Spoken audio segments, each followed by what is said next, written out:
Right, let's do this. Let's do this. So, welcome to episode 1 of the WPD podcast. You're joined with Deb Baker, Sara Bradley, and Romana Scottson. No pressure. We are going to discuss everything WPD. So, Sara is going to start it off by giving us a nice definition of what WPD actually is. Yeah, so women's physique is the step between figure and women's bodybuilding. Obviously, women's bodybuilding has just been introduced, so it's kind of just easing its way back into the industry.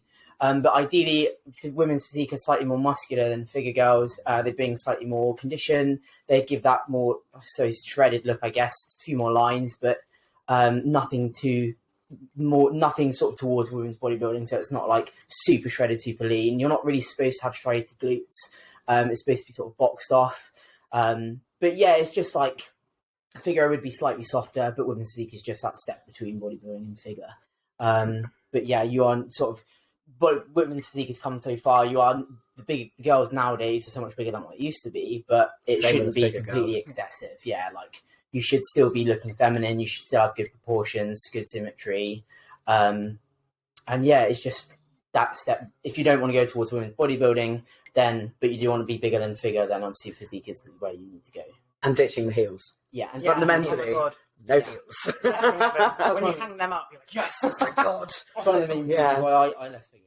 I had like the smallest wedges. Yeah. Token heel. Yeah, I mean, I remember my pro debut in Poland and sort of walking out and the floor was a little bit slippy and it's like, oh my God, Bambi on ice trying to hold it together and not completely stack it, like legs sequins everywhere. Yeah. I had that literally on when I competed at Body Power, so that's obviously athletic figure before you moved into IFBB, but my shoe, I had one of the strapless shoe and it flew off halfway through trying to do like a side tricep. And I was like, oh God's sake. I obviously corrected it, but like you're hot up there, aren't you? They slide off. They're made of like the plastic. It's just the hotter you get, the hotter the plastic gets. The baggier the plastic gets. Walking on stage with like steaming feet. Yeah, slipping. So you're slipping on the stage because everyone that all the men that have done their posing and their tan is kind of covered and glaze all over the stage, and now you've got these effective ice skates that like you've waded through some kind of quagmire before you put them on. And just like, have you guys actually ever seen someone bomb it on stage wearing heels? Because I haven't. I've seen near misses, but I've never seen a full face plant. So I didn't see it because I was too far back in the queue, but for my pro debut, one of the previous competitors, I'm not sure which one it was, but I think someone came back from stage and was like, be careful, I just stacked it. But, Jesus. Yeah. That's one of the reasons why you should do women's physique. Yes, no heels. Point number 1. Point number 1. No heels. So, I think, leading, obviously, because Sara's been in women's physique for longer than both of us, you should lead and talk about, what you did before you started competing, bodybuilding, and then sort of going into, how you got into bodybuilding, first shows and stuff like that. Yeah, like, no problem. So, like, I sort of, I was always sporty, like, ever since I was, like, tiny, I would do sport, I was athletics, I played football for a long time. Ever since you were tiny? Yeah, legit. You've grown out of the tiny phase? Yeah. Still short in stature. And, like, I was doing athletics and then football and stuff like that, and I kind of was always into the gym, like, ever since I could go into a gym. Because, like, the gym around me had, like, you had to be 14 and up, and there was, like, a specific hour that we could go and stuff like that at our age. So, like, COVID rules then, basically. Yeah, but before COVID was a thing. That was the pre-warning. That was, like, the pre-limb. Yeah, that leads you into this. Yeah, and so I just went for an hour and stuff like that, and I just gradually kind of got into it. And obviously, I had a loss in the family, like, I lost my mum and stuff like that, so I had quite bad mental health. And I just delved straight into sport a little bit more. Like, I took it seriously, and then the gym just basically saved my life. Like, I just kind of just kept playing. I kept playing football alongside it, but then when I got to university a few years later, I played football and then started powerlifting. So we had strength and conditioning as a university team, and the guy that used to do our strength and conditioning, he was like, "You should try and look at powerlifting." So. Yeah. Kind of eased into that way, and I competed for the BPU, the British Powerlifting Union, for a long time. Did really, really well. I think I was with Team GB for one season for a bit, back then I was like 60 kilos. I think the best I did was like 80 kilo bench. I only did push and pull though because I was so bad at squats and I fucked my hips so bad I just left it out because fuck it. Why not? I think my deadlift was like 182 maybe, I think, at 60 kilos. Jesus Christ. So that was back when I liked deadlifting. Now and then you become a bodybuilder. Yeah. Ultimately, just hate it. That's insane. Yeah, no, that was good. I was coached by a guy called Matt Griffiths, and he was like the best person ever. Like I think he's still in it, but his attention to detail was like second to none. He's absolutely brilliant guy. And then from there, I kind of left university. Powerlifting kind of fizzled out. I went back to football, and then obviously I knew Tom during university. I've known Tom for years, but Tom was like, you should do a show. I was like, okay, so it's not really. I'm a bodybuilding fan, but I don't really see myself on stage because I was always like, oh, I'm not pretty enough, I'm not feminine enough, people aren't going to find me attractive, blah, blah, blah, which is really sad. That shouldn't be how I felt, because you should never go on stage thinking that you need to be attractive. But yeah, and he was like, okay, we'll just diet down and see how it goes, without the idea that we'll do a show again. So we started dieting, blah, blah, blah. And then things started going really, really well, and he was like, there's a show here, you should do it. I was like, oh, fuck it, okay. And that was the PCA London, where I met Romana. What year was that? That was 2018. Where I came first in train figure and then took the overall, which went really well. First show, can't complain. Smashed it. Then went on to PCA British, which I came third, and that's one Michelle Ines won. And that was like the best year ever because I was like, you know what, I just jumped into these shows. It wasn't a big deal. And then I came back from that being like, okay, feedback was I just need to be bigger. I need to have legs. My glutes and hamstrings back then were like just awful because I used to squat so much. I'm very quad dominant. Mm-hmm. So really my glutes and hamstrings were like non-existent. So I came back with the feedback that I need to bring up posterior chain, like back and stuff. So had a 2-year off season with Tom in my corner and then Connor McMillan, who obviously you guys met last week.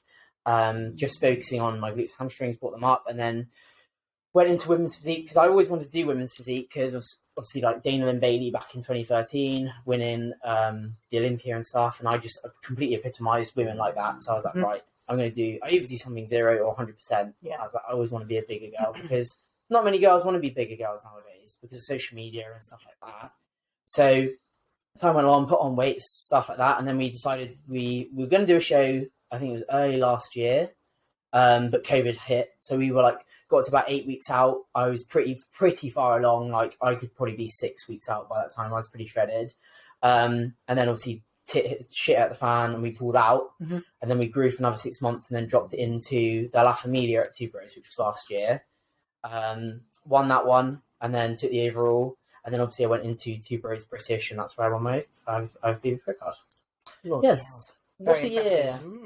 Very impressive. Yeah. We'll just, while you guys are chatting, we'll just share Sara's Instagram in a minute. Yeah. But yeah, like it's like with the COVID stuff, like it was probably the best I think I'd ever looked. Yeah. Because we kept full the entire time. Like we were obviously, calories were still quite high for 8 weeks out. And then we kind of kept not a cheat meal, but a refeed in. Yeah. So I was full the entire time, and that's one of the pictures where I'm like in the ring, like doing like and that was just, but it was such a shame because obviously we had to pull the plug. Damn it, COVID. I know. Damn you, so COVID. inconsiderate. It won't let me share. That was a nice view of. Sorry, guys. It won't let me share it. Five head. No. No, which is super annoying. But Small but mighty. Yeah, Small but mighty is Sara's Instagram. IFBB Small but mighty 20, isn't it? Actually. Yeah. Let's have a look. The thing is, we can edit these in so you can put the tags underneath. But yeah, next time we'll be able to share it. Oh, nice, sweet. Yeah. Sorry, guys. I don't know what did that. Anywho, then we're going to lead on with IFBB Pro Women's Physique, and then we've got another IFBB Pro here. Yes. So I am late to the bodybuilding party. I spent a long time being a mediocre CrossFitter until I moved back down to the southwest, back down to Dorset from London, and changed gyms. Went into a little place called South Coast Powerhouse in Bournemouth, and who later ended up being my first coach, Brittany. Oh, do you compete? So I was like all shoulders, being a CrossFitter, shoulders and back. I was like, no, it's not my jam, not my thing to get on stage and dance around in sequins. No. And until probably about 2 months later, I managed to sever a nerve in my hand, destoning an avocado. Ah, so avocado's not the thing. No, the most middle class thing I've ever done in my life. Oh, Jonathan, I now get the shotgun. So after 8 hours in A&E, I was there having nerve repair surgery and found myself with, it was more or less 8 weeks off work, ran out of money pretty quick and needed something. I don't do well without a focus. So went to Brit and I was like, let's do this. So we looked at the calendar, 12-week prep straight into the PCA London. So my first show as well. I did not do quite as well as Sara. I don't think I placed. I was oblivious to the fact I had to do a minute-long routine until the night before. And if you scroll back far enough in my Instagram, you'll see how shocking my posing was. But I mean, again, I was like, the detail was there in my back and my shoulders. Probably too much for toned figure. Yeah. But then I had like no legs because CrossFitters don't need legs. We just muscle everything up with our backs. So yeah, I did that in 2018 and drank the bodybuilding Kool-Aid. I still carried on CrossFitting for quite a while, up until, so I did PCA at Body Power in 2019, PCA Southwest. I accidentally entered the wrong category at PCA Southwest, ended up in trained figure. There was only 2 of us, so I did qualify for the British for that, but I wasn't really happy with coming second out of 2. So you did toned and then trained. So you should have gone in athletic. Yeah. Oh, so you completely just... Yeah. It's just how oblivious I was to bodybuilding. I mean, I'm still fairly oblivious. It's like accidental bodybuilder right here. I did train figure by accident, and then I did body power 2 weeks later, where I managed to enter the right category, and came 3rd out of the lineup of 7 for the PCA British, which was excellent. Really happy with that. Did Amateur Olympia 2019. As well as the British Final PCA 2019. And was the Amateur Olympia T-Bros? Yes. So that was my first T-Bro show.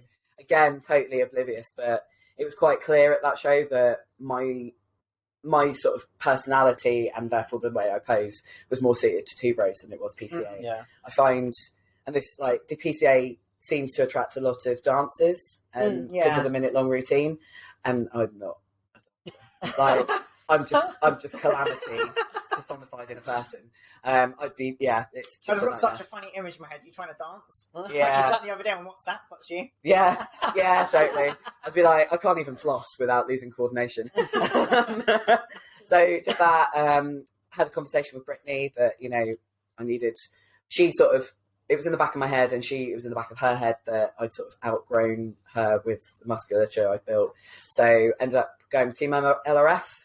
Was with them for near enough 2 years. Won my pro card in the lockdown year at the Two Bros British Finals 2020 in figure. I also did physique then as well.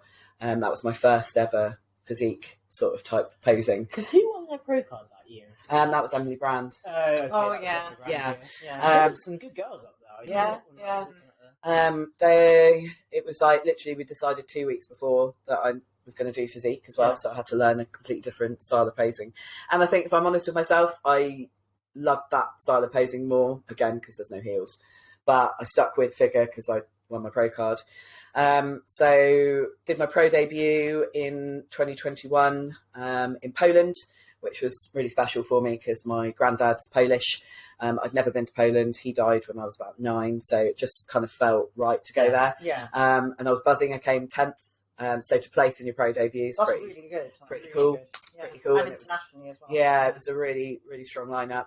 And then I did Budapest about 5 weeks later, and in retrospect, my body was just tired. I'd prepped from February because I was going to pro debut in July, but thanks to this little monster, and a very expensive vet bill, I just couldn't afford to do my pro debut in July. So I'd been dieting more or less since February. We had a period where we sort of went to maintenance, but it's not the same as a surplus, let's be honest, when you're already in a deficit. So I was pretty lean for the whole of 2021. Then switched to Team Evolution and met these two beauts in October. And the the sort of first sort of consultation call with Tom, he was like, "Oh, have you ever thought about women's physique?" And he literally took the words out of my mouth. That was what I was going to suggest to him. I remember I got back from my pro debut and thinking that was fucking awesome, but it's just not quite right. So I sort of wanted to make the switch after my first pro show, but waited until I hashed up a second pro show. That's all experience, though. Oh, exactly. Apparently, for me, time. pre-workout before you go on stage gives me a tortoiseshell belly. It's like, but it can though. I mean, it's like so many different ingredients in it, especially if you're not used to it. Because you're not used to taking pre-workout. You introduce that into the system when you're not. You're used to it. I save pre-workout for the depths of prep when I'm in between night shifts. Paramedic 12-hour shifts. Yeah, you've left that out. I turned pro in the lockdown year whilst working a rotational shift pattern of 12-hour shifts. Ended up doing CPR 4 days out from my I bet you had a hell of a pump on. Yeah. Oh my god, the lower back pump mixed with the clen cramps. It was like, it was summer as well. It was really hot. Just end up like, come on. I just headbutted. Doing CPR. No patients were harmed in the making of this podcast, FYI. Yeah, so I still work for the ambulance service, but I work in the control room now because it's just more manageable with bodybuilding. I can eat at my desk, and there's less sort of turbulence of getting off late, and it's just a much more stable, I suppose, as well, stable routine. There's still the stress, but the stress of having that situation 4 days out versus being in a control room where you can kind of manage to stress a little bit more. I mean, within reason, obviously, it's a high stress job regardless. Yeah, I think it's proportionate though, because it's all I've ever done. So I'm used to, as far as like, if we were to take either of you and stick you into a 12-hour rotating shift pattern. Fuck that. I like to say no. But I like to think, because that's all my body's known for the last 18 years, that the impact is less. Yeah. And it's like, I'll check in with Tom. One of his questions is about his sleep, and it's like, I actually managed to have 3 days where I went to bed at 9:30 and woke up at 7. But it's insane how quick as well with your shift patterns and stuff, how much you actually do grow. Because you see many people struggling because they're not getting enough sleep or they're on night shifts and stuff. Yeah. And I think obviously we'll leave it for another podcast, but talking about that is really beneficial for people, isn't it? And like, you do long shifts as well, don't you? So not as long as like 8 hours, but they're tough. But they're early, aren't they? Yeah, that's what I mean. It's like, it's equally difficult. Isn't it? That's the thing. Like, I think, like, obviously, like I said, we'll go into this a little bit more in a different podcast, but like, not everyone who's an IFBB pro has the luxury. Yes, regardless, they're sort of self-employed and they've worked fucking hard to get there. But like, a lot of us are still working manual labour, high-stress jobs, having to switch and fitting a training in around that. I mean, I won't train after a day shift because I don't finish until 7. The dog's been on her own all day. It's not fair. So that's predominantly, I leave my rest days for when I'm doing a 12-hour day shift. But it's not a rest day. Yeah. Because I'm sat at work. It's a non-training day. It's a non-training. It's not lie with my feet up on the sofa, do my steps and recover day. Dunking some biscuits there. Yeah. Well, they're still dunking biscuits, but then there's answering phones and typing in between. Spitting the biscuit out. Wow, you did what? I was eating my breakfast this morning, and I went to sneeze after I'd finished a mouthful, but there was a little bit of oat still in my mouth. I nearly died. Tears, coughing. It was like I'm going to wreck your dick today. Yeah, a tiny little bit of oat. Damn you. Anyway, so that's me, and that's Romana. Debs. Yeah. Me. So I'm a non-IFBB pro, but I'm going for it. So mine's different. So before I started bodybuilding, I actually did fashion modelling, and was literally just flat up and down. Loved it. The thought of training in a gym or getting muscles. I was one of those people that was just literally like, ugh, it's disgusting. Like, and I was saying to you guys that I remember going to a gym and seeing a woman that was not as big as us. And I was like, oh, God. And like, looking back on it now, I'm like, she looked amazing. So obviously I've completely transitioned. And that's kind of touching on the point that you said, Sara. Like, I kind of think because I was in the fashion industry, I felt like I had to look a certain way. I had to be attractive to people. And that's kind of what I had to do.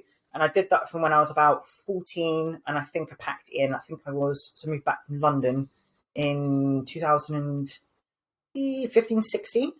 And then I started... I used to run all the time, loved running. Yeah. I'd eat one meal a day, didn't care about nutrition, absolute my mum sat me down one day and was like, "You look anorexic," and I was like, "No, I'm fine." And then obviously I noticed that, okay. Then I started going to the gym in 2015. Had absolutely no clue what I was doing. Still going on the treadmill. I'm not going to the weight room. I'm not doing that. Yeah. Then I do a little bit like bulky. Yeah, literally, it was literally the stereotypical thing you hear. And then I do like a little bit of weights, and then my upper started growing a bit, and I was like, oh, just a little bit more, not too much, just a little bit more. And it's like first couple of years on your own, you're kind of learning how to train, what it feels like, stuff like that. And I'm still doing that. Growing. Yeah, but I still kind of go in the gym and have no idea what I'm doing. That's why you have a Connor. Yeah, that's why I have a Connor. Yeah, we all need a because Connor. of the thinking. Yeah, we all need a Connor, we do. Yeah. But it's literally like that. And then I started growing, and I'd be like, oh, just a little bit more. And it just kind of gains momentum. And I was like, actually, I want to be muscular. I love the look. I love how it feels. I love being strong. And then I went and watched my friend compete in 2016 at the NABA West when they used to exist down there. And I loved it. And then I competed for my first time. Oh, that was 2015, so I competed for my first time in 2016. So you've been competing the longest out. Yeah. And I prepped myself. I got really lean, but I looked like a bag of crap. I looked awful. I just looked like emaciated. I didn't know how to carb up. I didn't have refeeds. I just overdid everything. Then I competed again in 2017, came second at the NABA Southwest, got an invite to the British, didn't go because personal issues. Then I went again in 2018. That point there, I had competed at the first Body Power they did in 2018. That's the one that Emma Hyman won.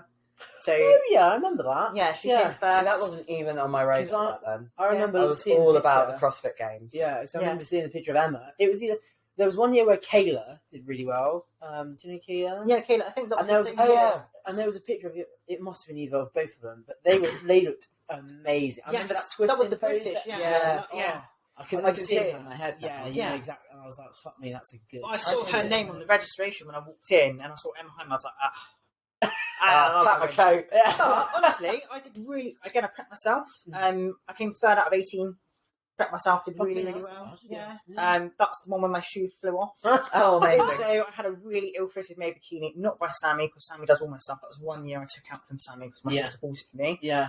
Rode up and half my underboob was out. Plus, my shoe fell off. Still got third.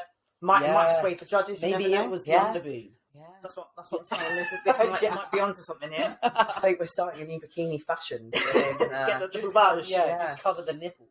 And then I went on holiday.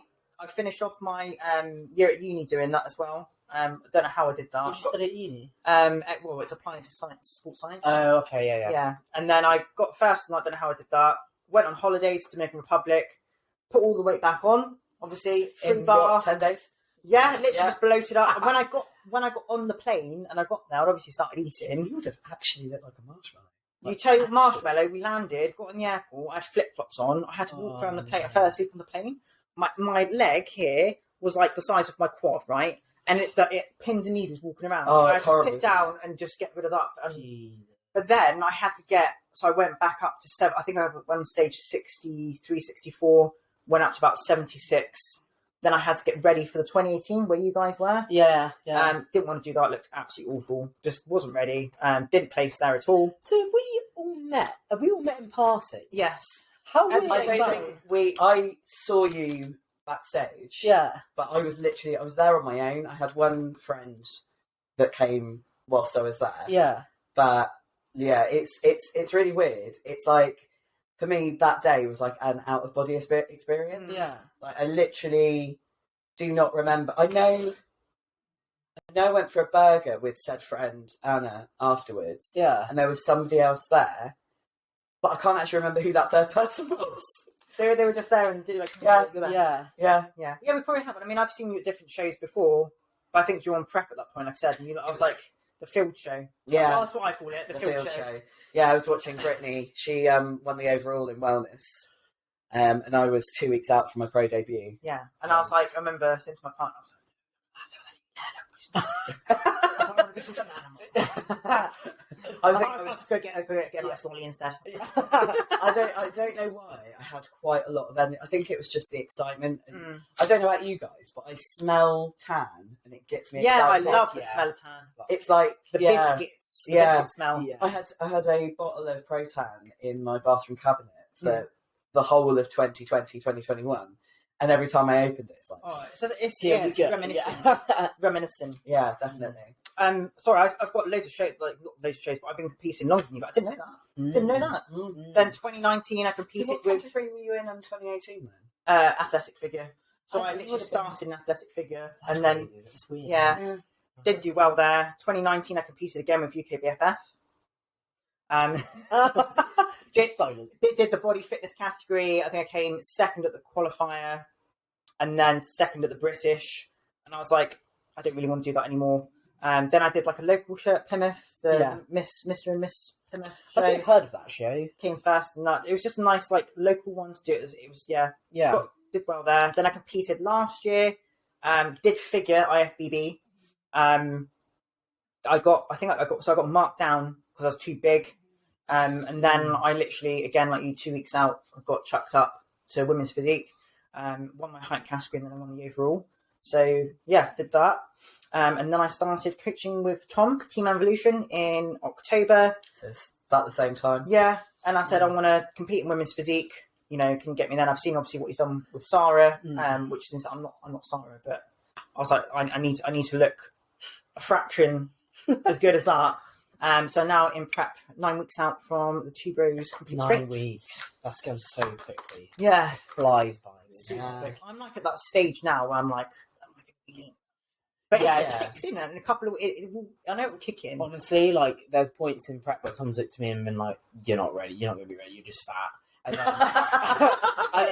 then, like in a week, we had it in cardio, like on my run up to La Familia. Did like a week of half an hour, and he was like, "Nah, you're too lean now." So we just like dropped it out. Yeah, like it's just crazy how quickly your body. Like I've got a client, and her body's just come in like I think last 10 days. The thing I've learned is as I've built more muscle mass, I do just shred like yeah. It's and even like I'm the heaviest I've ever been, and I still have. You probably can't see it's still lean. Yeah, my forearm vein. And even in the morning, if you squint really hard, there's an ab veins. Squint, and the lighting's just right, and you put the right filter on. Yeah. I can just walk around with a filter on. That'd be amazing. I've just constantly got the vein in my forehead because, like, I was like, my skull's coming through now. And I, lean down to pick something up, and then get this bulbous vein come up there, and I'm like, I have like a worm. yeah, a little worm on the side. Yeah. Solid. And one delt vein, which really annoys me because it like just goes. Probably you can't see this side because of the tattoo. It's the innervating vein down for the bicep. Something like that. I should know anatomy. Head bones attached to the neck bone. Yeah, fucking solid. Yeah. So, did you do your degree in sports science? Sports therapy. Sports therapy. Yeah. Right. It's sporty. You know. I did my masters for the first. I did 2.5 years of it, and then I got to the end of it, and I was just like, I did it in strength conditioning. Oh, yeah. And now, like, I'd really love to do physiology, but I've not tackled that because doing that on prep is a whole different kettle of fish. You just don't have the brain power. I remember trying to do it, and I was like, nope. So I've left that off. I don't feel like I need it. I feel like we do enough research and learning on our own. I think now, like with the industry and how quick it's growing, there's so many different things out there that are better than a degree in some way. Maybe like not on paper, but like I wish I'd kind of done like nutrition, then strength and conditioning, and then developed my nutrition knowledge through like the muscle mentors or like forums online. That is particularly specific. Exactly. Yeah. You could probably learn more than you would on a degree just by picking out these forums and stuff like that. Because none of it, like, you can't really learn like how to like peak a bodybuilder or peak in certain athletes. They don't give you protocols for that. You have to learn that like yourself and from. It's like, do you guys get a lot of questions? Probably more so than me actually, because you do have a background in coaching. But the classic question is the gym. What tell me what do you eat? What's your diet plan? How do I look like you? Yeah. And it's then trying to explain that I don't know it.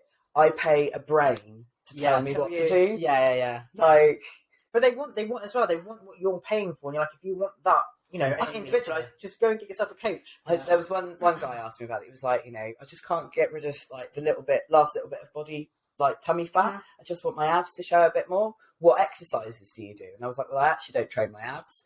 Thanks to CrossFit, if I even look at doing a sit up, my obliques just go high waist. Yeah.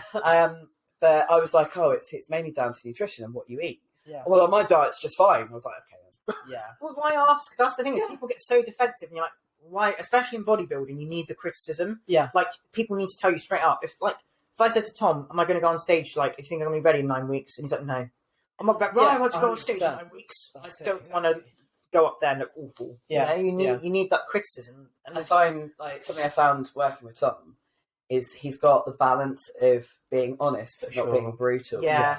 When I came out of that last prep from the Budapest show, it wasn't a good place. My hormones were in the toilet. I had nothing, and all I wanted to do was sleep. And I remember it was a couple of weeks into working with him, and it was something he said in my feedback. He's like, here we go, looking slightly less like a marshmallow, mate. And it was like, we both knew I looked like trash, but I think he picked up on the fact I didn't, at that point, need to be told I looked like trash. Yeah, we both knew it. For sure. We both didn't need to talk about it, and we were working to correct it. And I just think if he had been like, oh yeah, you're not good at the moment, are you? That probably would have just crushed me. Yeah. So hats off to him for like that being, side of it. critical, but being like critical within reason. Yeah. Just pick your words wisely. Yeah.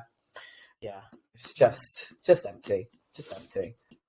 What did you know? You're empty now, are you? I ate myself. I did about 50 push-ups before this podcast started, didn't you? Yeah. Trying to drown me out. There was a bicycle. Bless you. Thanks. I've got flashbacks to inhaling my oat. Just That's a team one. what? The sneeze was loud. I think I fucking Yeah. Sarah. You didn't That's make nothing. Ruby That's 10%. By the way, I'm having to sit like this because Rubes is like Ruby should be here. utterly Centre. dominating. Ruby's a She dog, wouldn't by the way. Oh, If you're not centre looking at stage. the video. Yeah. Oh, yeah. Oh dear. Hang on. So, For those listening, Gosh, you're not getting this now. There we go. One, Still a oink oink. honorary Next, podcast guest. Biggest shoulders of the lot. I'll bring up all the 12s next time. Yeah, can you imagine? Yeah, we're all in here. We should do like a dog cast. Just leave them in here for an hour to let people listen to them. People would probably pay for that as well. Yeah. I have to get a very crisp microphone though. So It'd be called Only Pups instead of like Only Pups. You'd have to borrow Reggie. Yeah. Just gonna borrow Reggie from it. Yeah, don't worry. Reggie's another Frenchie. Yeah. You just have a gaggle of French.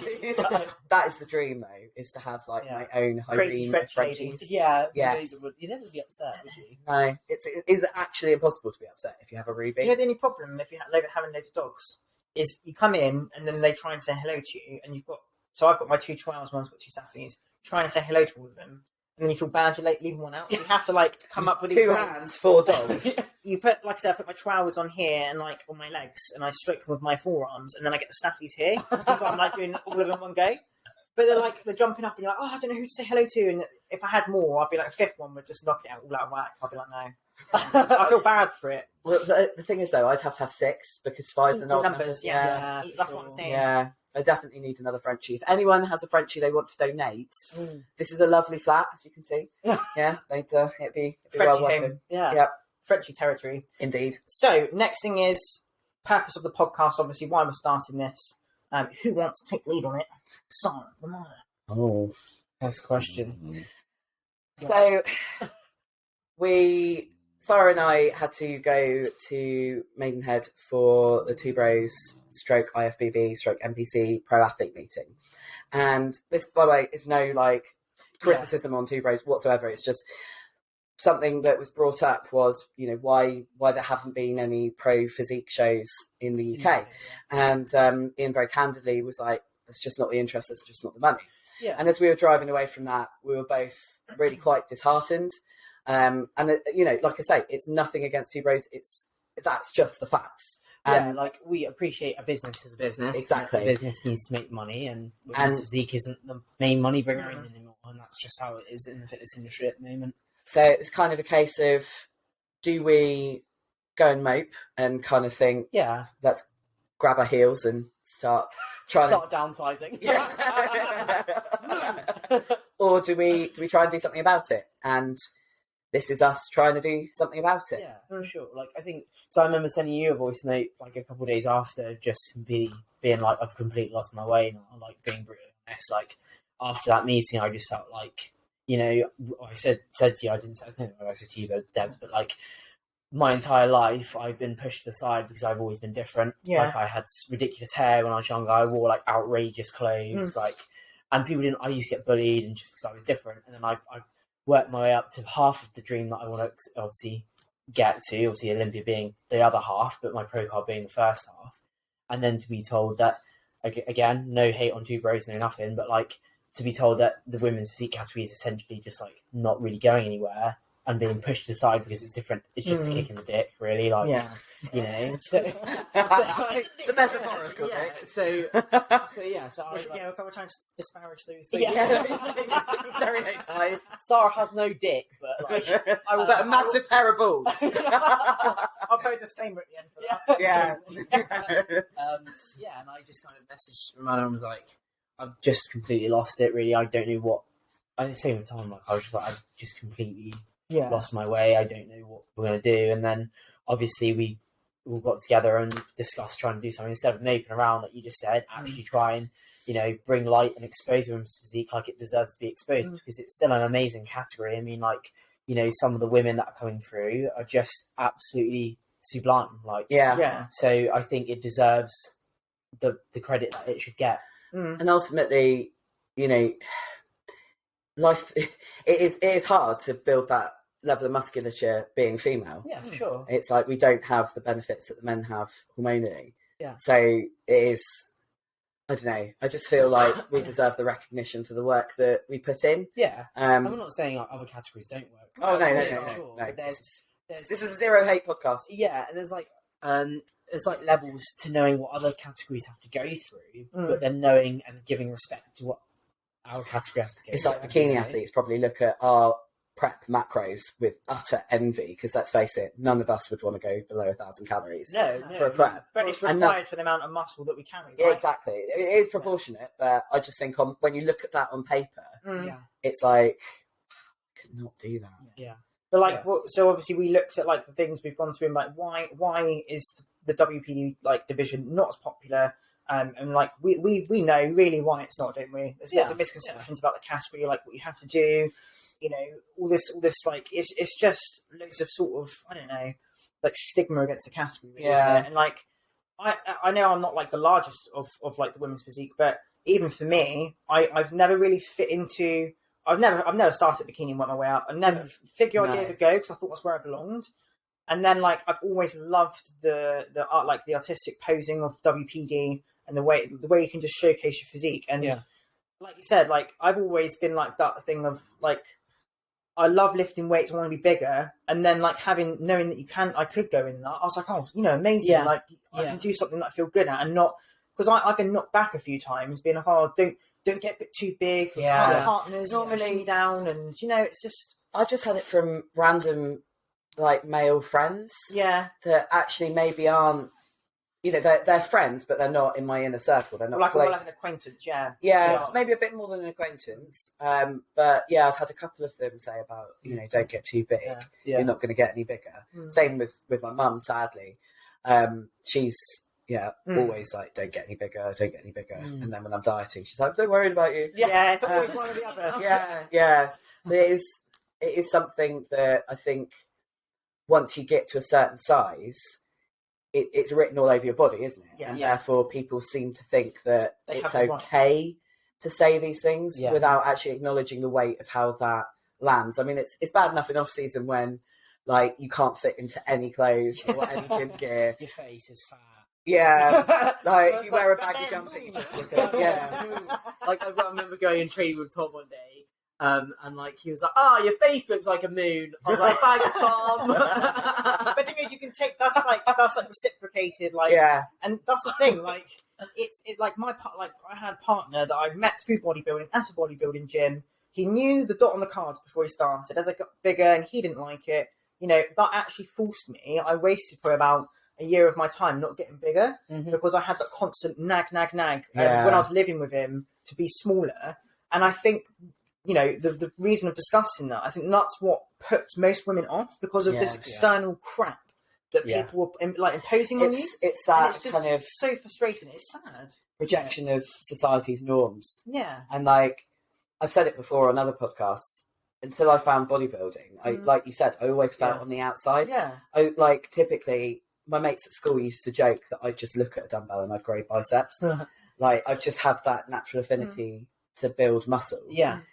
And by taking the step into the bodybuilding world, it's like acknowledging who I actually am, and I feel the most confident and comfortable, even at the heaviest I've ever been in my life. I feel the most comfortable and confident, and I'm surrounded by people that have a similar mindset. And I think that's like the brilliant thing about the category is, and that's not saying again that the other categories don't have this. But I found it more so in physique, how the women, you do just click with them a lot more. Like we both, like the first time I sort of met you guys, Debs was to go up and see Tom for a face-to-face check-in. Never met her before in my life. Suddenly I'm driving with her for 2 hours up to Worcester. Flick cream of rice on you. Flick cream of rice all over the car. You know, could have got murdered and ended up in the boot of my own car. And the same with Sara. The first time we met, we trained at Trojans and then drove up to Maidenhead from there. And it's like literally two people that I've never met before, spoken to on social media or WhatsApp or whatever, but it's literally like we've known each other for years. And it's like, that's such a cool thing. Just gelled together really nice, haven't we? I don't know about you guys, it's something I've not found in any of the other sports that I've done. CrossFit, athletics, hockey, there was always this little undertone of bitchiness. Like, but it was the same with like football. I did football, like obviously majority, like that was my main sport when I was younger. And again, it's the same, like you click because you're a team, like you have to be able to like read one another and work together. But there's always going to be that underlying bitchiness because there's 30 girls. There's always going to be that, you know, that bad smell somewhere, you know, and that's just going to, but I think with women's physique, because we're all in the same situation, we all want to do the best of the category, we all have to gel and get along to make sure it works, you know? And I think there's that mutual appreciation of what you have to go through to get there. Pushing the food. Pushing the food. To be fair, I'm not jealous of you guys on off season right now. I'm not hungry 9 weeks out. I'm not hungry either. I think of even going into an off season. I don't want it. I'm like, no, not for me. No, it's just like literally. I think last night I was sat there at sort of 2 o'clock in the morning. I've had 4 hours sleep, by the way. Trying to eat chicken and rice at like silly o'clock in the morning, and it's taking me like 45 minutes to eat it because your body's just not used to having 100 grams of rice. It's a lot of people, like that's dry weight, right? Well, like I sat there my last week before off seasons. That's before we went up. I remember sitting there eating it, and I fell asleep like with a spoon with like rice on it, and then I just started eating again. But the thing is, you have to though, don't you? I mean, people are like, "Oh, I'm struggling to eat." I'm like, if that's you're pushing your body to an extreme, you got to do it. You know, I mean, I'm not meant to be comfortable with it. I'm setting 1 a.m. alarms like tonight because where I've slept from like 6 till 10, I've then like got less eating window.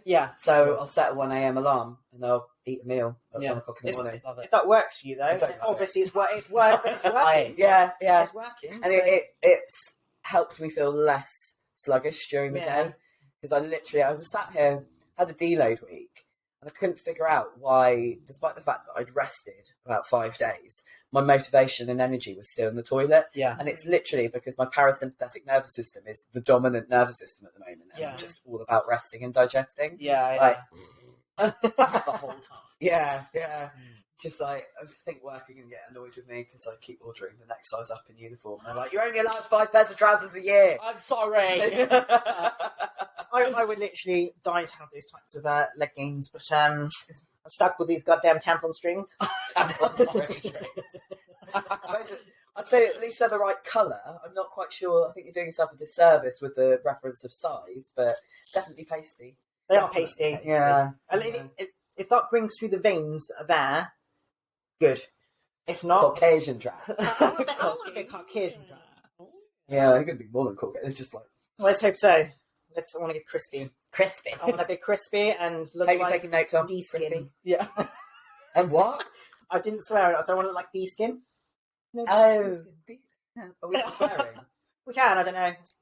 Dick skin. I'm quite impressed that however far we've got into this podcast, I haven't yet to drop the C-bomb. That's going to be for future episodes. Clickbait, right so there. If you're offended by foul language and anything like that, do listen. Yeah, if you're offended in general, don't listen. I have a very, very, very non-existent filter. Yeah. I don't know whether it's worth saying about Fireball Labs and Tough Wraps. Yes. Oh, and Miss Bikini Definitely. Fitness. Oh, yes. So, I'm sponsored by Fireball Labs. Have been for the past, probably coming up to a year. And You just did a titty what- dance. Do you realise that? yeah, and after discussion with That's- Gemma, and Sorry, go ahead. clickbait, title of this podcast, episode 1, Titty Dance and D-Skin. Fuck it up. Make a note, please. Sorry, Gemma and Fireball Labs. Yeah, so Gemma and Rich own Fireball Labs. They've looked after me as an athlete for, like I said, coming up to like a year now. And they're super supportive of the ideas that I come up with and I sort of basically did, like, what we plan to do as a podcast, how we plan to affect the category, blah, blah, blah. And they're so super, super up for it. So we've obviously got the association of Fireball Labs there. Obviously some possible competitions and that in the future.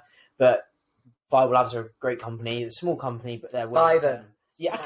Would you please? Bye. Yeah. Bye. Bye. Hopefully I'm going to speak to Gemma and try and get like a podcast discount code. Wicked. Hashtag this is Hashtag WPD. plug. Yeah, that would be Yeah. good, actually. Yeah. Obviously there's Sara 10 now, but I would much rather people use podcasts, support the podcast than myself. I mean, I don't get any money from it, but obviously it brings foot traffic to Fireball Labs. Yes, she does. I'm so wealthy. Yeah. Because we all got into bodybuilding for the money. Yeah. Nobody mentioned how much of a financial sinkhole it is. Yeah. But yeah, so that's really cool. So they're going to give some support and stuff to. So make sure that you obviously go and follow them. They're just Fireball Labs on Instagram and Fireball Labs with a Z, isn't it? Yeah, so it's like Fireball Labs. All the best names have a Z in them. Labs. All the best names have a Z in them. Okay. Yes. Except from yours, actually.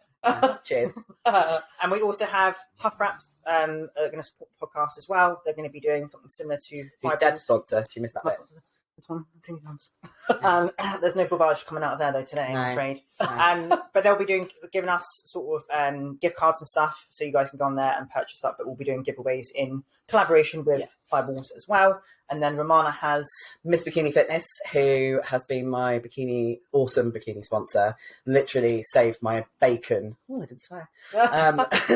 Last season by asking me whether I would want to be one of her affiliated athletes. So plugging her, she is wicked, posing suits, heels, jewellery, and of course stage suits as well. And hopefully in the future we're going to get a little giveaway from her as well. She does awesome suits. And I mean, to put it in perspective, the first stage suit she made for me, I asked her on the Sunday, this was for PCA British Finals. Yeah. I was like, I think I need a new suit. Asked her on the Sunday. It was in the post, delivered to me on the Thursday, ready for me to drive to her. Good going, that Yeah, is. from scratch. Very good. So yeah, if you're stuck, she's fucking awesome. Yeah. And that, obviously they're supporting us as athletes individually and the podcast. Yeah. And obviously like the movement we're standing for and Yeah, stuff like for that. So any support with those guys, those guys. I'm in prep, remember? Those guys would be appreciated. Yeah, Yes, definitely. yes. Well, no And doubt. they're just Tough Wraps on Instagram and Tough Wraps at social. And then what's Mickey? Is it just? Miss Bikini Fitness. I call her Miss Bikini then. Miss Bikini Mimis. I'm gonna stop talking now. But I mean, yeah, that's kind of that's Us. that's us. Yeah. First episode. Yeah. We'll kind of wrap it up there. We're gonna have an Otherwise, amazing. we talk all day, and We will. Poor Bob will be waiting. And we need to eat and train. Yes. But we have an awesome guest on next week. Yeah. And then that will be released the following week. And then Big we have an guest. even big, Guest. very big, Very big, big. if you can guess. And then we have another really good guest on after that. So we're going to try and get on as many people as possible. He's going to watch this. Yeah. Also, forgot to mention Bob. I don't actually know if his full name is Robert. I actually have no Roberto! Bob the cameraman. He's now going to be our videographer for the entire kind of movement that we're trying to create. Yes, So, thank you, Bob. I don't actually know what it is. And if anyone wants to Bob, donate we can do it, anything Bob to and this Biscuits, podcast, we'll call him. Bob and Biscuits. Bob and Biscuits. If anyone wants to, Bob is accepting payment in the form of biscuits. Yes. So, So, yeah, PO so Box, we probably should Bob have said the that. lens. Yeah. So he's going to be looking after all our videos and content and things like that. So keep an eye out for videos. Are we going to release an Instagram for this? Yeah, we'll do like a little bit of a teaser. Yeah. And then we'll direct links to different avenues of like Spotify, YouTube and stuff like that, so you can watch it. Yeah. Sweet. Right, thank you very much for watching, everyone. Exciting. Yeah, indeed. Until the next one. Time to eat. Goodbye. Later. Bye.